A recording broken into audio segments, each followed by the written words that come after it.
And John joins us now from Uvalde in Texas, where, John, I imagine this admission of bad decision-making from the police is only adding to an already grief-stricken community.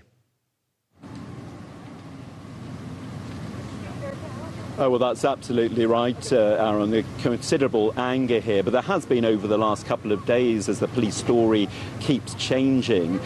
They've been very much on the defensive for the past 48 hours. This is the first concrete admission that they may have made a very big mistake. Let's bring in Charles Sims, the founder of Dream 2020 and a former Army combat veteran who's got strong views on this. That admission by the police, does that surprise you? Or you've been critical from the start of their operation? Yeah, I have been critical, but it's not a condemnation against any specific officer or any specific organization. They have very hard jobs, and they're not trained like veterans of the United States are that have been to combat. The sign I brought today said the United States veterans would be proud to protect our schools. We'll come to that in a minute, but what mistakes did the police make, do you think, at the scene? They stalled when they should have went to the threat. Obviously, if you have an active shooter, you should have a standard operating procedure that leads you directly to the threat and not to stall, not to delay, and to go and confront the threat immediately. We were told yesterday that one of the reasons for the delay is it's not so straightforward as storming in. You have to get tactical teams in place, you have to get body armor, negotiators, high precision weaponry. Is that a valid excuse? Well, for police officers in many instances, unfortunately, yeah, because they don't face those type of scenes daily, so they have to wait for backup. The United States combat veterans aren't worried about that. They have to go as quickly as they do to, go after whatever threat is in front of them, and that's the difference between, combat veterans and police officers is that we're built differently, and that's primarily why I advocate that every school in America should have a combat veteran at their disposal. Isn't that going to rather intimidate the children to see soldiers on their campuses? Well, I don't think you need to have to be dressed like a soldier. You can dress it down, and obviously we're from the communities that they live in. We're their brothers and sisters and everything else. So I don't see why they would be afraid to have people that have served their country honorable in a similar situation as them. There's places where they already employ veterans around certain places in the country. It may be less of than normal peace officers or something like that. But I absolutely believe that if you were to infuse veterans around the country into places that are more vulnerable, it would absolutely be a force multiplier, and it would help out to be able to have that confidence that you have somebody there that has been through combat, forged in that fire, and they're not going to run away. We're not going to hide. We're prepared for it. Of course, the counter argument is it's not about having more armed officers, whether they be soldiers or policemen there, that it's about denying access to guns in the first place for people like Salvador Ramos. Yeah, unfortunately, or fortunately, is that we have the Second Amendment in our country, and it's a double-edged sword. You have the right to, bear arms, and it says shall not be infringed. And so you have the ability to buy those firearms and protect your home, protect your, yourself. However, there's a double edge to that. With great power comes great responsibility, and if you don't teach people the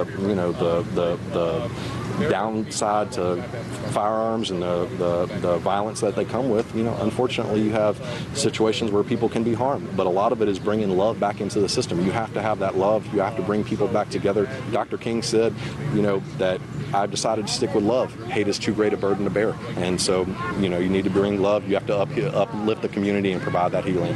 Charles Sims, thank you very much indeed. But so that's one very strong opinion about that. As I say, a lot of other counter opinions as well. Here at the memorial site now, it's become a memorial site. Flowers are being laid constantly in memory of the victims of the tragedy. Back to you. Thank you, John. Just stay with us there for a moment, John. We are going to cut to some pictures, live pictures, I believe, of the demonstrations, the protests taking place just a few hours away, a few hundred kilometers away from Uvalde, in the same state, in Houston, Texas. These are the demonstrations outside the weapons convention held by the NRA, the National Rifle Association, who have promised 14 acres of guns just, 72 hours after the massacre in Uvalde. Demonstrators calling for tighter gun restrictions to try and stop tragedies like this happening again. This is open today. It's a 3-day convention. Former President Donald Trump will be speaking, Senator Ted Cruz as well. And the gathering comes as America's gun and ammunitions manufacturers have seen their stock rise ahead of what investors think will be a rush to buy more weapons. John, you'll no doubt be aware that this is, just a short distance away in American terms. The leading gun lobbyist group going ahead with their meeting in Houston. I imagine very unpopular where you are. Will they be welcome in Houston, do you think, given what's happened this week? Well, you have to bear in mind, Aaron, that Texas is a very pro-gun state.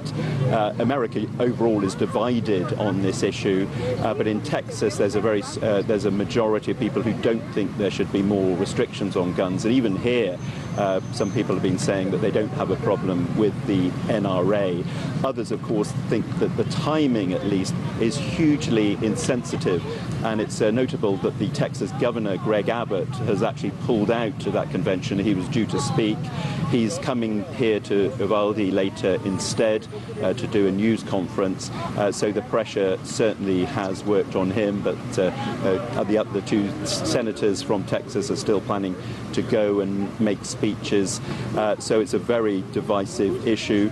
But as we heard from our interviewee there, the Second Amendment is such a big part of this nation, and many people do support the NRA. There's no question about that. But certainly the timing, at least, is being seen as a major problem here. OK, John, thank you very much indeed for the moment. That's John Brain, our North America correspondent there in Texas. And we will have more a little bit later on in the programme from the United States. We will focus on that NRA rally and the demonstrations outside of it, and indeed some of those constitutional laws that John referred to. We will be speaking to an expert in these matters to ask exactly why Americans are so wedded to the Second Amendment and indeed so averse, it would seem, to gun control reform.